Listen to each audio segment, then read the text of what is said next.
সুপ্রিয় দর্শক মণ্ডলী, আসসালামু আলাইকুম। আপনাদেরকে স্বাগত জানাচ্ছি আমাদের আজকের নতুন ভিডিওতে, যেখানে আমরা দেখতে চলেছি বাংলা সিনেমার 3টি বিজায়ার সিন। প্রথমেই আমরা চলে যাব সুন্দরী নায়িকা পপির একটি বিজায়ার সিনের দিকে।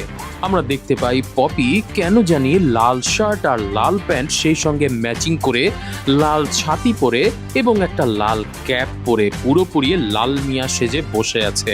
হঠাৎ করে তার কেন পুরুষ সাজতে ইচ্ছে করলো সেটা আমার ঠিক জানা নেই।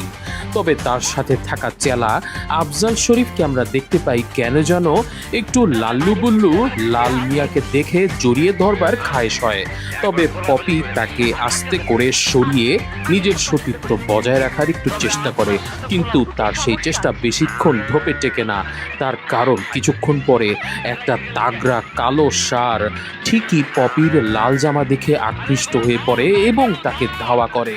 পপি পাগলের মতো ছুটতে থাকে, তার পেছনে ছুটছে ষাঁড় আর ষাঁড়ের পেছনে ছুটছে হলুদ জামা পরা আফজাল শরীফ। কে আগে পপিকে ধরতে পারবে সেই রেসে আমরা আগ্রহী হয়ে তাকিয়ে থাকি। হঠাৎ করে পপি যখন বুঝতে পারে এই ষাঁড়ের তার প্রতি আকর্ষণের কারণ তার শরীর নয়, বরং শরীরে পরে থাকা লাল রঙের জামা কাপড়গুলো, তখন সে আস্তে আস্তে সেগুলো খুলতে থাকে। সবার প্রথমে প্যান্ট খুলে ফেলে, তারপর শার্ট খুলে ফেললে আমরা দেখতে পাই পপি ম্যাডাম ভেতরেও লাল রঙেরই আন্ডারগার্মেন্টস পরেছে। এই কি সেলুকাস ব্যাপার! এতক্ষণ লাল প্যান্ট, লাল শার্ট, লাল ছাতি, লাল টুপি দেখে অবাক হয়েছিলাম, কিন্তু এখন দেখি ভেতরেও লাল আন্ডারগার্মেন্টস। এদিকে লাল আন্ডারগার্মেন্টস দেখে শার্টটি তখনও তার পিছু ধাওয়া করেই চলেছে। এখন খোলা মজলিসে তো আর লাল আন্ডারগার্মেন্টস খুলে ফেলা সম্ভব না, তাই পপি নিজের জীবন বাঁচাতে ঝাঁপিয়ে পড়ে একটা পুকুরে। আর পুকুরে নামার পর তার চুলের স্টাইল ও এলোমেলো হয়ে যায় এবং আঠা দিয়ে লাগানো গোফটাও খুলে যায়। ফলে শাকিব খান 3টা পাকা কাঁঠালের পাশে দাঁড়িয়ে ঠিকই চিনতে পারেন নিজের নায়িকা নাদুস নুদুস পপিকে। এবার চলুন দেখে নেওয়া যাক আমাদের দ্বিতীয় সিনটা। রাজা বাদশাহ হতে কার না ইচ্ছা করে? রাজা বাদশাহ মানেই অনেক ক্ষমতা, টাকা পয়সা আর নারী সঙ্গ। কিন্তু আমরা এই সিনেমাতে দেখতে পাই যে রাজার ঘুম থেকে ওঠার পর থেকে তার সমস্ত বউরা তাকে নিয়ে টানাটানি করা শুরু করে এবং এই বউ বলে আমার কাছে আসো, তো ওই বউ বলে আমার কাছে আসো।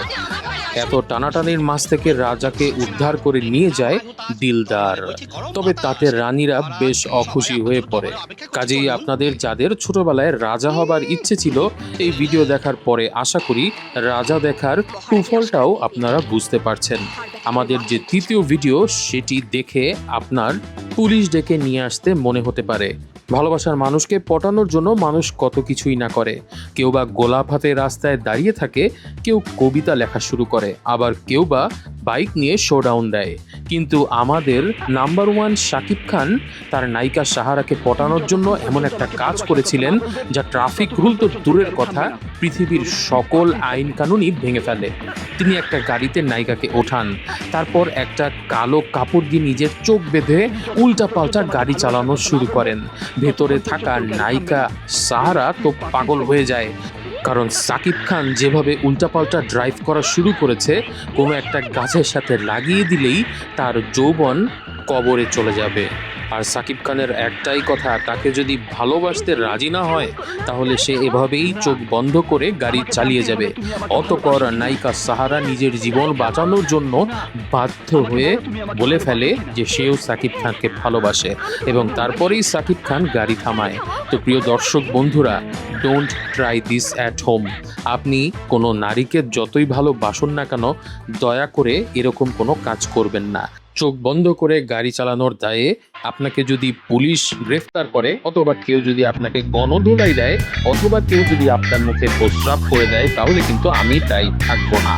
আজকের মতো ভিডিও এখানে শেষ করছি। সবাই ভালো থাকবেন, সুস্থ থাকবেন এবং বাংলা সিনেমার সাথেই থাকবেন, এই কামনাই রইল।